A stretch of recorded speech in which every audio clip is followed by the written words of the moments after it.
ಶ್ರೀ ಮೇಟಿಯವರು ಈ ಪ್ರಜಾಪ್ರಭುತ್ವದ ವ್ಯವಸ್ಥೆಯಲ್ಲಿ ಪಂಚಾಯಿತಿಯಿಂದ ಲೋಕಸಭೆವರೆಗೂ ಕೂಡ ಹೋಗ್ಬೋದು ಅಂತಕ್ಕಂಥದ್ದನ್ನು ತಮ್ಮ ಸರಳ ವ್ಯಕ್ತಿತ್ವದ ಮೂಲಕ ತೋರಿಸ್ಕೊಟ್ಟಂಥ ವ್ಯಕ್ತಿ.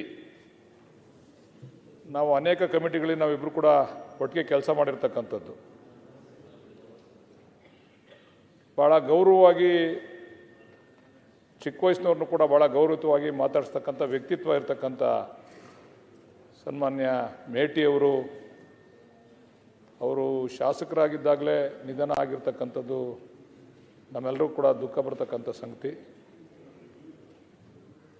ಅವರ ಆತ್ಮಕ್ಕೆ ಶಾಂತಿಯನ್ನು ಕೋರ್ತಾ, ಅದೇ ರೀತಿ ಸನ್ಮಾನ್ಯ ಅಧ್ಯಕ್ಷರೇ ದೇವರಾಜ್ ಅವರು, ಆರ್ ವಿ ದೇವರಾಜ್ ಅವರು ಬೆಂಗಳೂರಿನಲ್ಲಿ ಅವ್ರದ್ದೇ ಆದಂಥ ರಾಜಕೀಯದಲ್ಲಿ ಛಾಪು ಮೂಡಿಸಿದಂಥವ್ರು. ಕಾರ್ಪೊರೇಷನಿಂದ ಹಿಡಿದು ಶಾಸಕರಾಗಿ ಅವರು 94ರ ಚುನಾವಣೆಯಲ್ಲಿ 2004ರ ಚುನಾವಣೆಯಲ್ಲಿ ತಮ್ಮ ಕ್ಷೇತ್ರವನ್ನು ಮುಖ್ಯಮಂತ್ರಿಗಳಿಗೆ, ಅವತ್ತು ಎಸ್ ಎಂ ಕೃಷ್ಣ ಅವರು ಮುಖ್ಯಮಂತ್ರಿ ಆದಂಥ ಸಂದರ್ಭದಲ್ಲಿ ಆ ಕ್ಷೇತ್ರವನ್ನು ಅವ್ರಿಗೆ ಬಿಟ್ಟುಕೊಟ್ರು. ಚುನಾವಣೆಯಲ್ಲಿ ಗೆಲ್ಲಿಸಿದ್ರು ಎಸ್ ಎಂ ಕೃಷ್ಣ ಅವ್ರನ್ನ. ಆವಾಗ ಸಮ್ಮಿಶ್ರ ಸರ್ಕಾರ ಬಂತು. ಆ ಸಂದರ್ಭದಲ್ಲಿ ಸನ್ಮಾನ್ಯ ಎಸ್ ಎಂ ಕೃಷ್ಣರವರು ಮಹಾರಾಷ್ಟ್ರದ ಗವರ್ನರ್ ಆಗಿ ಹೋದಂಥ ಸಂದರ್ಭದಲ್ಲಿ ಅಲ್ಲಿ ಉಪಚುನಾವಣೆ ನಡೀತು ಅಧ್ಯಕ್ಷ, ಚಾಮರಾಜಪೇಟೆಯಲ್ಲಿ. ಅಲ್ಲಿ ಪುನಃ ಅವರು ಸ್ಪರ್ಧೆ ಮಾಡಿದ್ರು. ಆವಾಗ ಸನ್ಮಾನ್ಯ ಜಮೀರ್ ಅಹಮದ್ ಖಾನ್ ರವರು ಜನತಾದಳದ JDSನ ಅಭ್ಯರ್ಥಿಯಾಗಿ ಸ್ಪರ್ಧೆ ಮಾಡಿದ್ರು. ಇವರ ಆರ್ಭಟಕ್ಕೆ ಸನ್ಮಾನ್ಯ ಅಶೋಕ್ ಅವರು ಹೇಳಿದ್ರು, ಅವರ ಆರ್ಭಟಕ್ಕೆ ಅವರು ಅಲ್ಲಿ ಯಾರೋ ಮಾರ್ಕೆಟ್ನಲ್ಲಿ ಅವ್ರ ಮುಂದೆ ನಿಲ್ಲಕ್ಕೆ ಅಸಾಧ್ಯ ಇರಲಿಲ್ಲ. ಅಂಥ ಸಂದರ್ಭದಲ್ಲಿ ನಮಗೆ ಅವತ್ತಿನ ಸನ್ಮಾನ್ಯ ದೇವೇಗೌಡರು, ಕುಮಾರಸ್ವಾಮಿರವರು ಮತ್ತು ಸಿದ್ದರಾಮಯ್ಯನವರೆಲ್ಲ ಹೇಳಿ ನಮಗೆಲ್ಲ ಒಂದೊಂದು ವಾರ್ಡ್ ಜವಾಬ್ದಾರಿ ಕೊಟ್ಟಿದ್ದರು. ಭಾಳ ಬಿರ್ಸಾಗಿ ಉಪಚುನಾವಣೆ ನಡೀತು. ಅವಾಗ ಅಧ್ಯಕ್ಷರೇ ಚುನಾವಣೆ ಆಯಿತು. ಮಾರನೇ ದಿವಸ ಬೆಳಿಗ್ಗೆ ಕೌಂಟಿಂಗ್ ಹೋಗಬೇಕು.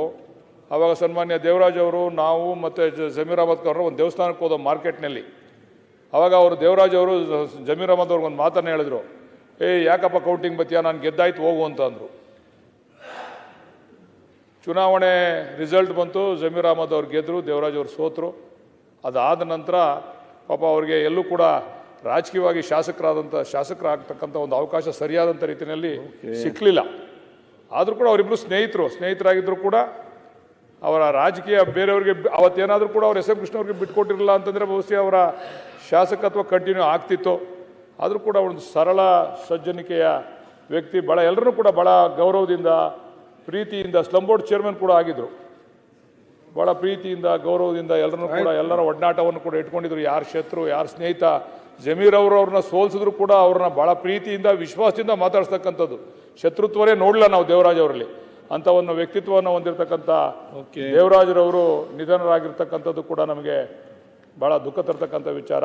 ಅವರ ಆತ್ಮಕ್ಕೂ ಕೂಡ ಶಾಂತಿಯನ್ನು ಕೋರ್ತಾ, ಕ್ಷಣ ಕ್ಷಣದ ಸುದ್ದಿಗಳಿಗಾಗಿ ಫ್ರೀಡಂ ಟಿವಿ ಸಬ್ಸ್ಕ್ರೈಬ್ ಮಾಡಿ, ಲೈಕ್ ಮಾಡಿ ಹಾಗೂ ಫಾಲೋ ಮಾಡಿ.